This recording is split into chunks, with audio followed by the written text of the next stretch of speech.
All right, attacking coverages. What I did was I just basically came up with this. I don't think I put this on your PowerPoint. And what I'll do with Donnie is I'll have him put it up on Team Highway this week. David, if you would, remind Donnie. Hey, David, remind Donnie. Let's put this up on Team Highway because I don't think yeah, he doesn't have to right now, no. Just off the thumb drive because I don't think I put this on the thumb drive. All right, cover one. First of all, always remember this, and I tell the quarterback this. Every type of man coverage is always remember one thing. The best matchup wins over the best play. That's what you're looking for in cover one.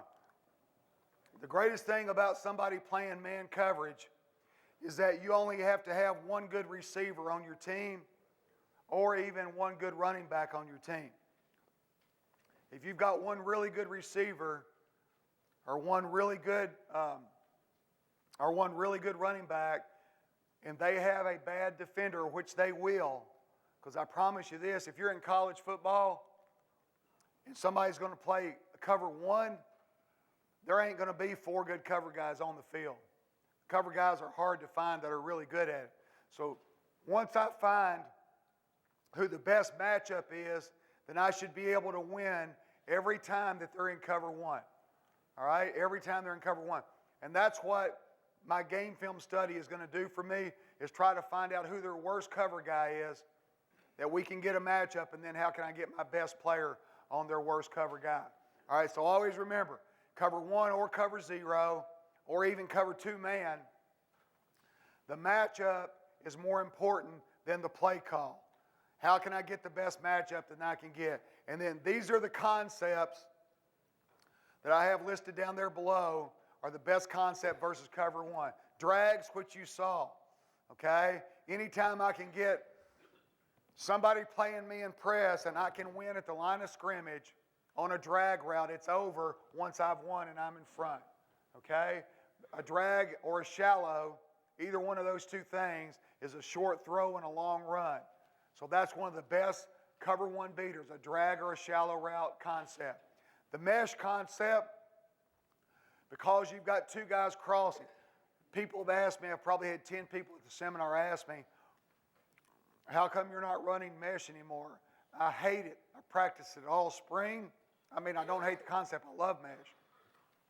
I practiced it all spring. I practiced it all summer. I went through the first 3 weeks of the season with it. And very simply, I was not confident enough in our protection for the mesh to be able to take place and our quarterback to survive for us to be able to run the play. Tried to do it, didn't work, so eventually I dropped it. I'll try it again this year. And hopefully next year I'm up here talking about how great it is. Because if you can run the mesh play versus any man coverage scheme, then that's all you have to have. You don't have to have anything else. You've got what you want because you've got deep route, you've got crossing routes, and you've got a back out of the backfield who's going to get a natural pick. So that's the best cover one beater that there is.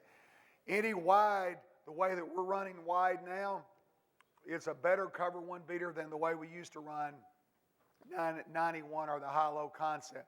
The reason it's better now is because we're running the snap route with the outside receiver.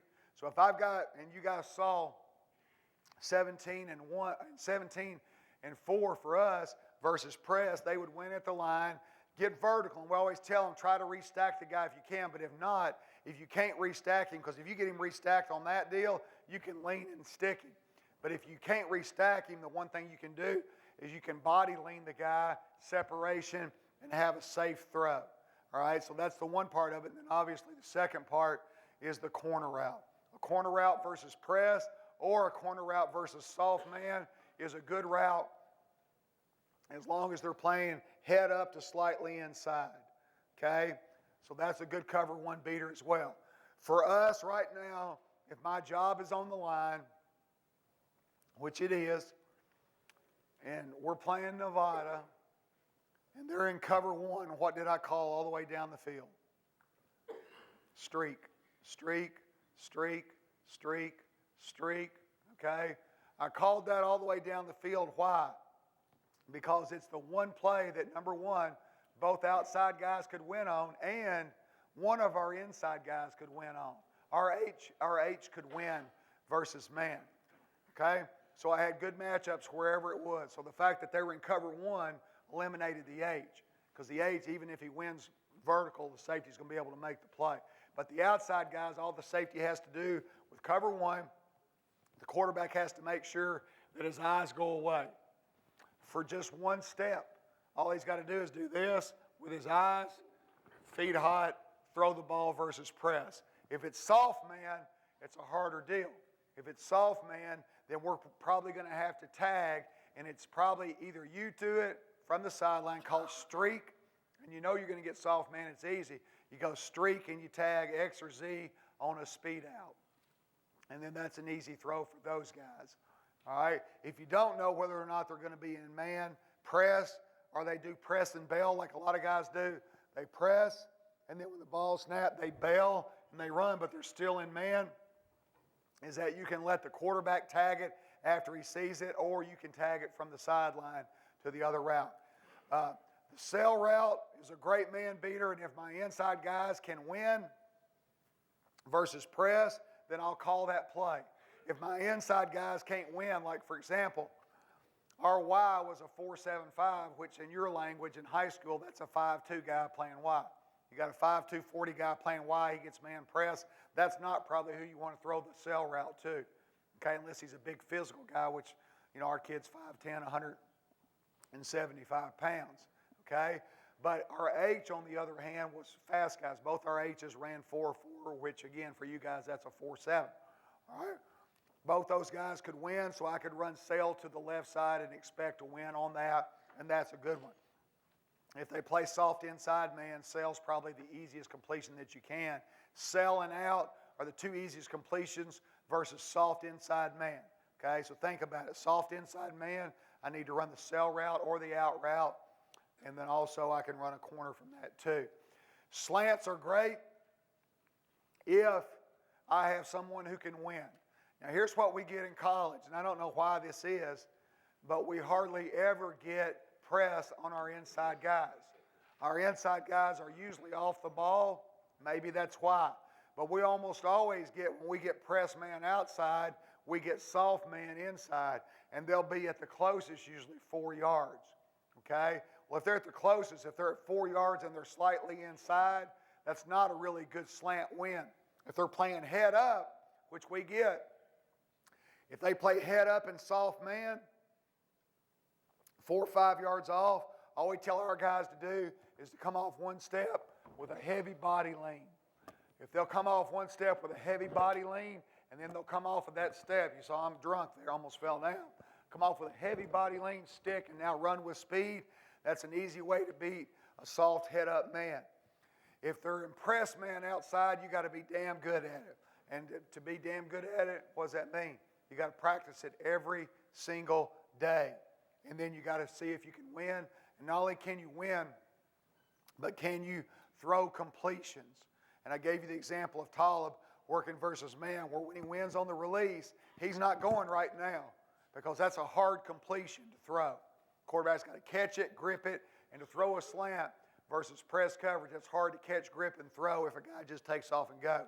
So we ask our guys is that when they win, restack. Try to get back on him, and then stick it at 5, and that's an easier completion throw for the quarterback. Snap or speed, I already talked about.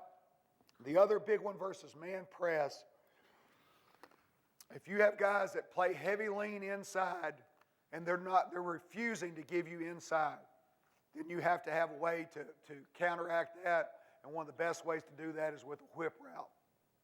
And we tell our guys, if I get soft inside man, a guy's 4 or 5 yards off or 6 or 7 yards off, and he's inside man, then I'm going to take it.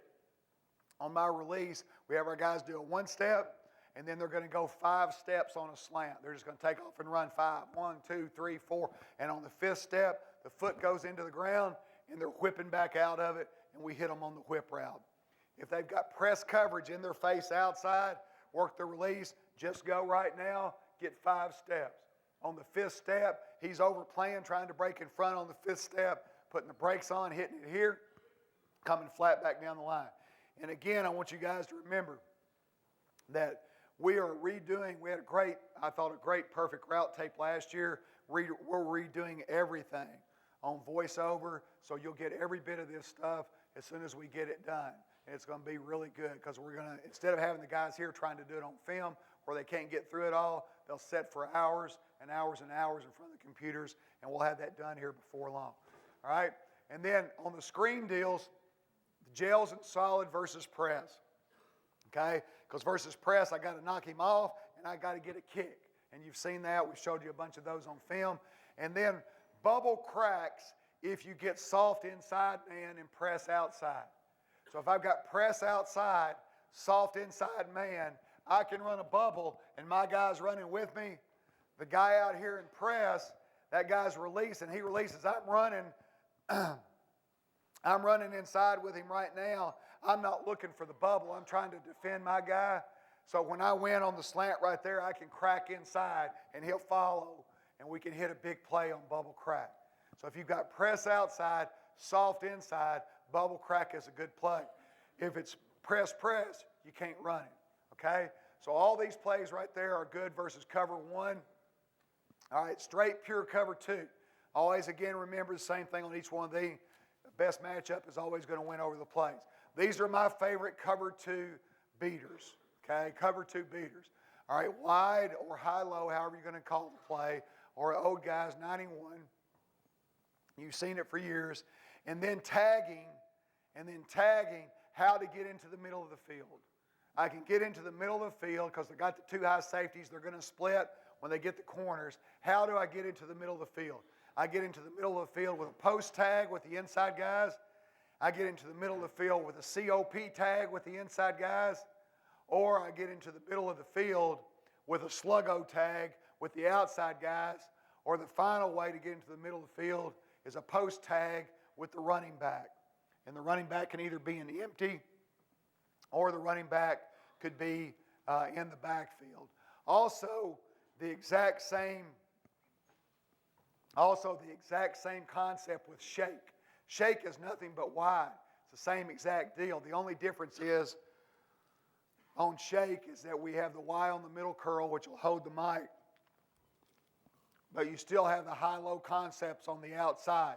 So that's a great cover two beater. And then how do you get into the middle of the field with the shake routes? We do it with shake H sluggo. Okay, we showed you that on film yesterday there. Then just four verticals versus cover two. And you have to know by watching film, what are the corners doing? Are the corners shoving inside and really bailing? Okay, if so, you're going to have a hard time getting four verticals on that. You got to have something to hold this guy. So if you're going to run four verticals, you're going to have a hold on him with the running back out of the backfield, running an arrow route to get on him real quick right now. Well, for us, when we run cover two high safeties, our quarterbacks know that they're basically working inside. They're working the benders to the backs. In high school football, I've seen a whole bunch of guys, probably 80% of you guys out there versus cover two can throw in the hole, especially on the short side of the field. If the ball's near the hash, the short side of the field, cover two, throwing the ball into the hole is a good deal. All right, and screens again, same. Solid, gel, and then also cover two hard corner. One of the best ways to get a throw in the hole is to run a bubble fox. If you run a bubble fox to where your outside receiver, you're in trips, your outside receiver is stalking the corner and you're running the bubble, and you run the bubble a couple of times into it, an easy hole throw is that after I stutter stop is getting through the outside pad and catching the ball in the hole. Corner comes up and buys it. That's one of the best ways to beat a hard corner cover two. Cover three, again, same thing. Best matchups win over plays. And basically cover three, there's really not anything that you can't do, okay, versus cover three.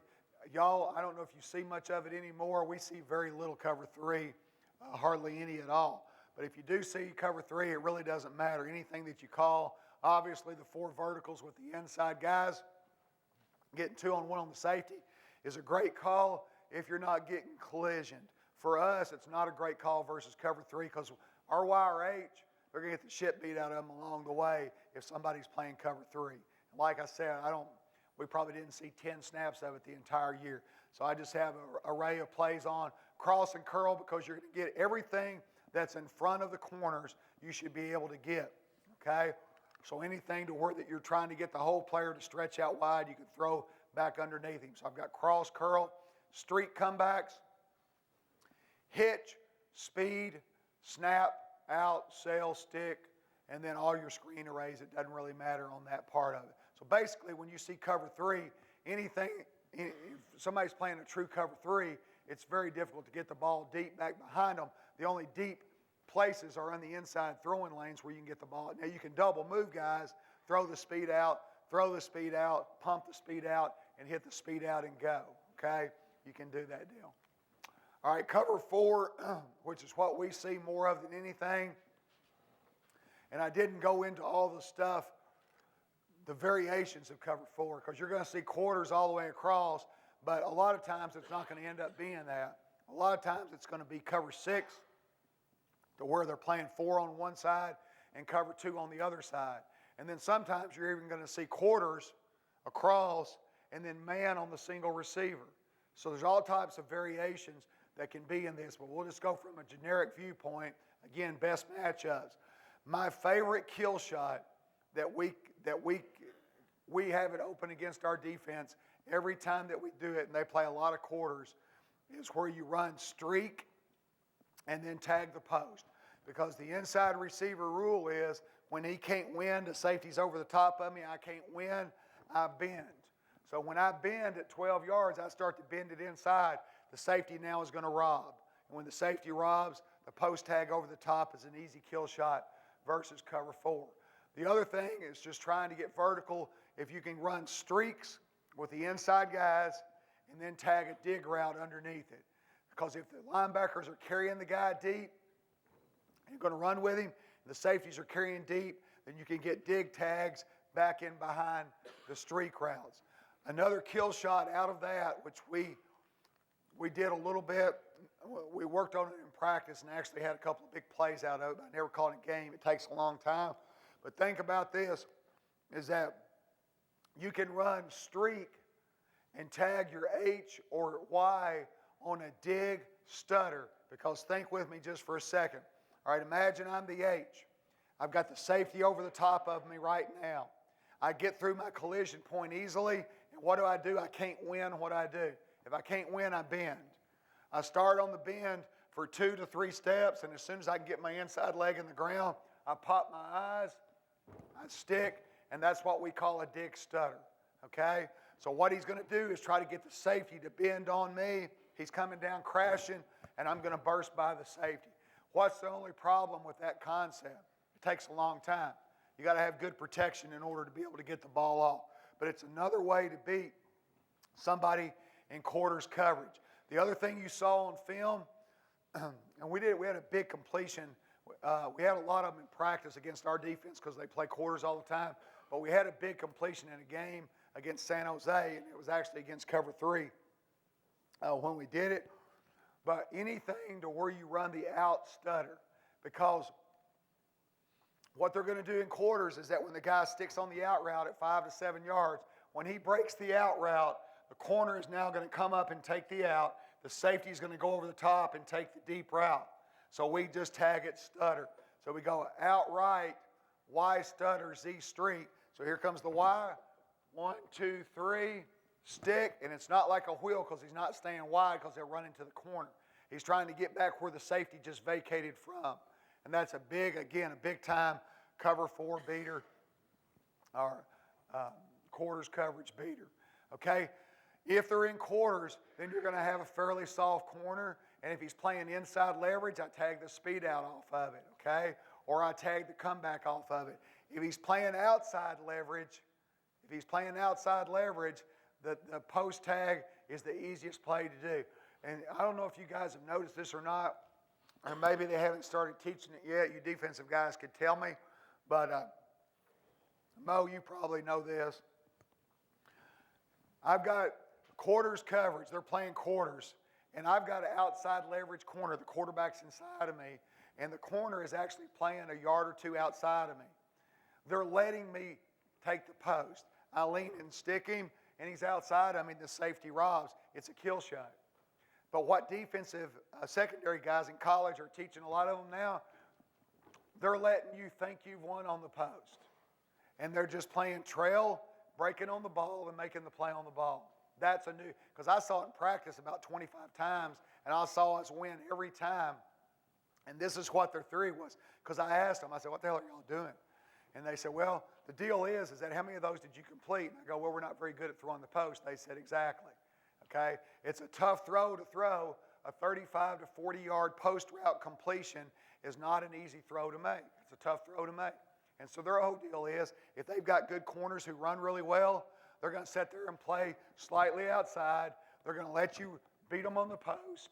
They're going to rally on the hip, and they're going to make the play on the ball. They do it over and over and over again. So that's a new deal. I like that ideal defensively because I think we can win on it. Once we get good at throwing the post, which I hope we do next year, I think we'll just kill their ass on that, doing it. But it is a new theory, so if y'all aren't seeing it, you probably will somewhere along the way, okay? But again, streak back, anything short in front, hitches, speed, snaps, all that stuff. Out and sell routes. The only thing about the out is that if you're going to run outs versus quarters, if your guys are not committed to MORs, you're going to get somebody killed. Because if they're sitting there and they're doing a good job, when he breaks that out route at 5 yards, that guy's going to come, that corner's going to come blow him up. And if your guys aren't great at their MORs, if they're not getting a piece of him and collisioning, you'll get somebody hurt on it, okay? So it's a good play, but only if you're good at MORs. You got to make sure that you are. And then again, the sell route stick and then all the screen stuff is good versus that. Cover 2 man, just take all the stuff that you had in cover 1, same deal. None of the plays are any different there versus cover 2 man than they were in the other. The only thing I'll tell you this is that in cover 2 man, the thing I think you have to remember is that what are the 2 biggest kill shots in cover 2 man? You've got help over the top, so if the safeties are good, all the deep stuff is fairly difficult to do. You got press all over the place. What's the best plays versus cover 2 man? 2 plays, okay? Quarterback scramble, not necessarily quarterback draw, okay? So if you've got an average running quarterback to a good running quarterback, you tell him, never get to your third read in 2 man. You're going to be 1-2 kill shot. If I got kill shot 1-2, I'm taking it. If not, I'm running the ball, okay? That's a damn good cover 2 man beater. And the other cover 2 man beater is running the speed option, okay? Any speed option type deal is a great deal, especially if you have press where you can push crack and be on the guys quickly. All right? Cover 0. This is where we love 0. We love it just like we love being on the 1-inch line coming out. Why? Because if you don't love 0, you can't really be good in this offense. You may never see 0, ever. How many of you out there see 0 at all? Raise your hand if you ever see 0. Okay, so half the audience at least sees cover 0 some. And what you know is that if you don't have an answer for it, if you don't have an answer for 0, you're going to be embarrassed. And there's nothing worse than being embarrassed. The great thing for us is our defense plays 0 all the time in practice against us. And I really don't know why, because they don't play much 0 in games. Probably 15 snaps the entire season. But they played against us a whole bunch. So we get to see it all the time in practice, which is good. Because when we see it in games, it doesn't bother us at all. The number one thing is that when you see cover 0, is your quarterback has to do this. He's got to come up, get ready, and look up, and he's got to go, yeah, cover 0. Exactly what I wanted him to be in. I'm going to throw a touchdown on this play. I'm not going to see it because I'm going to be on the ground. But I am going to throw a touchdown. If he has that attitude, you got a great quarterback. If he comes up and he goes, holy shit, it's 0. I'm fixing to get the shit knocked out of me. I got nobody that can win. Our coach has got a dumbass play called. Like that, you're going to get your ass beat, okay? And your answer for 0 then has to be different than what my answers are. My quarterbacks love 0 because they know they have to or they ain't going to play. So they love cover 0. You have to throw the ball early. The ball has to be thrown with a lot of air on it, and so therefore you must be good at trash can throws. Okay, you saw the cover 0 beaters that we've thrown You've seen them on film all during the last couple of days on this deal, so you know that I practice what I preach. I spend a good 7 to 10 minutes at the end of every day doing nothing but throwing the ball into trash cans. And we have fun with it. It's a fun time for us. The other thing that you can do versus zero is if you don't have a quarterback who loves it, or if you feel like you need more time, line up in empty. Okay? Listen to me all the way through because it's going to make sense. Line up in empty because when you're in empty, you see where the extra player is coming from. Okay? You can see it. Now you can protect your quarterback by doing this. In empty, I've got man coverage, whether it's press or not, doesn't make any difference. Take the F, line him up wherever he lines up in his normal empty stuff. Motion him to the center and then spot him back into the backfield. Okay, why? Because the guy who is on him, okay, they're going to send 6. You only got 5 to block. Now you have 6 to block. And you said, well, you just brought another guy who can blitz. Yes, I did, but he ain't going to. Okay? If I do this and I come back out to the tackle on the edge, my guy will blitz. Okay? If I go to the center, he's behind the backers or whoever's here in space, and I come from here, they're not going to blitz from space. They don't do it. And even if they do, they blitz from 5 or 6 yards depth, and they don't get there in time. So there's your answer. If you know when you're going to get zero and you don't have an answer for it, use that, and now it's no longer zero. You're going to be 6-on-6 blocking, okay? You can still give a zero call if you need to with your offensive line and have him pick up the edge, but however you want to protect it, you can do that, all right? Best plays versus zero, the same ones that it was versus cover one. It's that first of all is make sure that you're going matchups first. Who's the best guy who can win, and call his play, whatever he can win with, okay? I didn't call drags as much because number 4 for us, he could win on a drag and would, and if he caught it, he'd go 50, 60, 70 yards, make a huge play on it. But he's liable not to be running real fast on the drag because he had a tendency to be looking and peeking and seeing if somebody was hanging around there. So I was better on calling streak because we were really good at throwing the streaks, as you guys have seen. So again, all the same stuff that you saw in cover one, same routes for those. All right? And then here's the deal. If you have doubts, just make double calls. That's the easiest thing to do. The double call is to have a run-pass call, okay? Because if I've got a run-pass call, I can be safe. And you've seen all the run-pass stuff. Down and distance, play fast, run-pass call, check the numbers. What are the numbers in the box? What's my matchup? It's the easiest way to cheat now. And don't be afraid to run the ball on 3rd and 6. Don't be afraid to run the ball on 3rd and 8, 3rd and 9, 3rd and 7, 3rd and 6. If the numbers call for it, and that's the best thing for you to do, then run it, okay? You can have a draw with an out. You can have zone with a wide. You can have power with a sail, power left, sail right. You can do any combination that you want, guys, and you've seen it, and now I've got it good. So if I'm in doubt, I just make a double call.